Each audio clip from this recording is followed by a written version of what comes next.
What's up, everybody, and welcome to another episode of Scouting the Fans. I'm your host, Hussam Patel, and today we're going to talk about the Miami Dolphins rookies shaping and changing the identity of this team by becoming more physical, more downhill, and not the finesse we know of the previous Miami Dolphins under Mike McDaniel's tenure. Let's go ahead and talk about these current rookies. First up, we're going to go ahead and talk about Ollie Gordon. He had a fantastic preseason game, being the lead back with 10 carries, 51 yards, and some insane plays. Let's take a look at this play right here. It's going to be an inside zone split flow action with number 87 coming across as the backside blocker.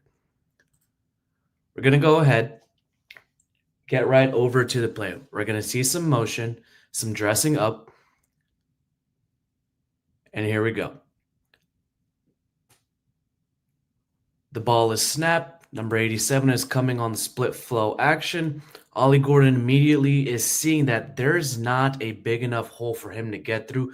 The offensive line is trying to push, but there is some space on this side right here. So he sees it. He's going to plant his foot and bounce right outside. And guess what happens? Oh, there you go. You have an unblocked defender. Usually, if it's a running back like Jalen Wright or Devon Achane, they're going to try and bounce it big time. But you know what he does? Boom, goes straight for that physical contact. He lets that edge defender know, hey, I'm not going to be bullied. I like to hit people, and Ollie Gordon is a contact seeker. He is not going to give two flying craps about who you are. He runs straight through him to gain 6 yards instead of 2 to 3.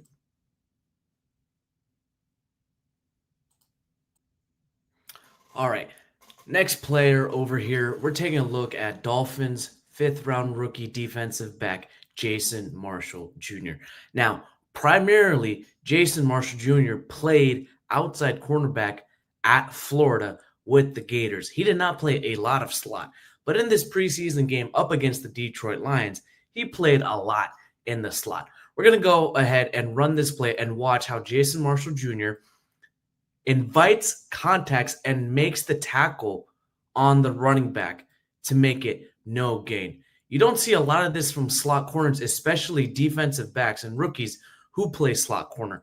We're going to go ahead and roll the tape. He immediately gets his hands into the wide receiver's chest, pushes right off, has to win, gets the leverage on the outside shoulder, and bam, brings him down as an extra tackler on the play to make sure he doesn't get any yards. That's some extra physicality the Dolphins defense has also been lacking from several of their cornerbacks in past years. This looks like a big improvement in Jason Marshall Jr. in his tackling and his physicality from Florida.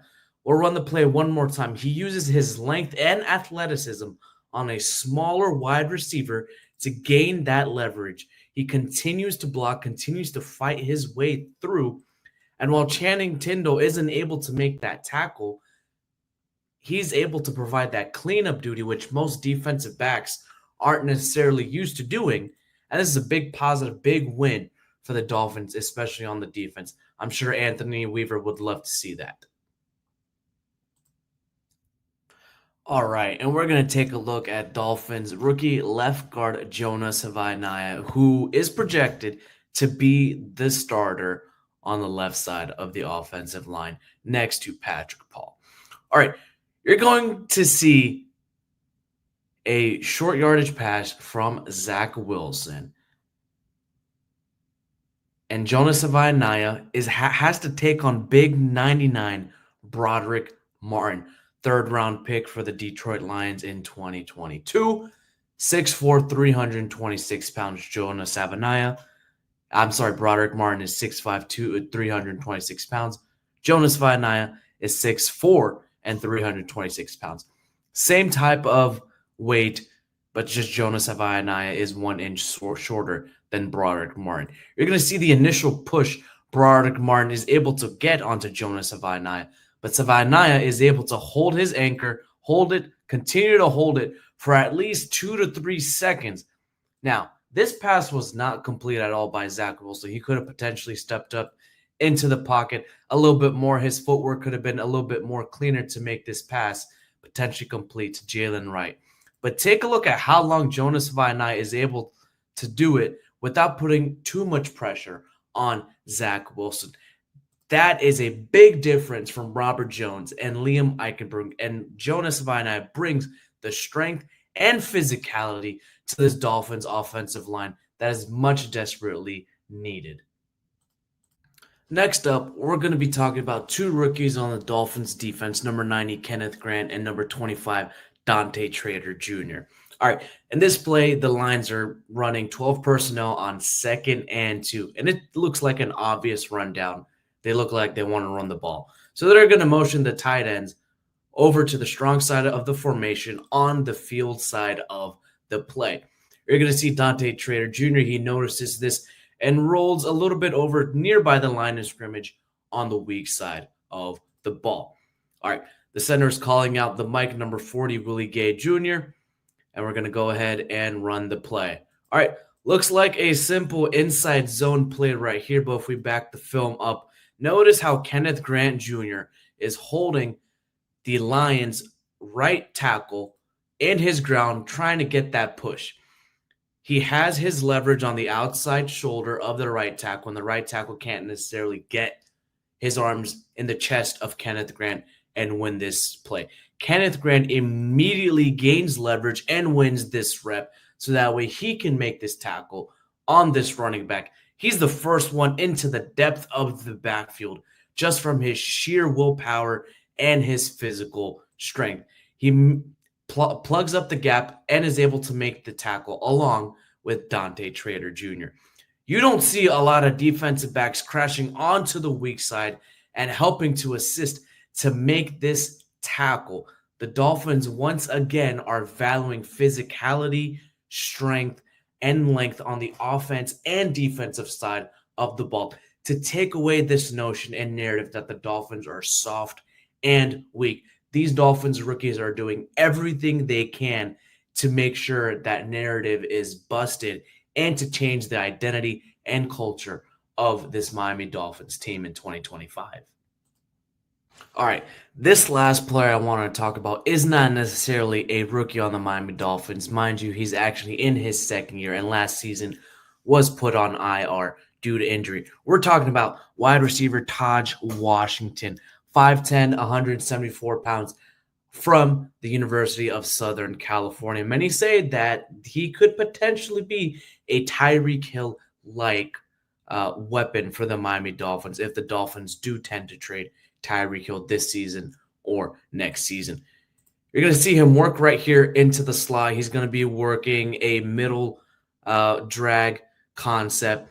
He gets pushed off and kind of arm tackled by this linebacker and doesn't necessarily let it affect him. He continues to work into his route. He's working on a drag route across the middle of the field right here from one side of the field to the next side of the field. You're going to see one more time how he gets interrupted in his route and doesn't let it affect him. He doesn't flop.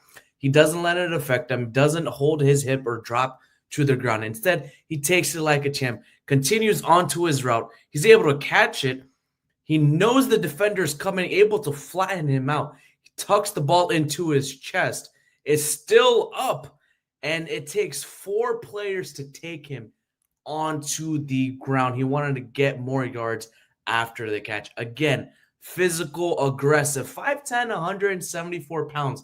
Not the strongest, kind of fast as well, and also not the tallest. And he's able to take this hit and still gain an extra yard or 2 after the catch. And it takes a defensive lineman, 2 linebackers, and a defensive back to bring him down. All right, and there you have it. Now, mind you, it may only be preseason week 2, and some of these guys are not necessarily starter levels just yet. But a lot of these are young guys, rookies, second-year players who are trying to bring that physical tone, that aggressiveness, and trying to show the team that, hey, they have what it takes to change the identity of the Miami Dolphins from soft, fragile, and speedy to having that speed, but being physically aggressive, being tough when the moment matters, and being there for their teammates, helping and assisting. I'm your host, Hussam Patel of Scouting the Fins, right here on the 3 Yards Per Carry podcast, also part of the 5 Reasons Sports Network. As always, y'all, go Fins.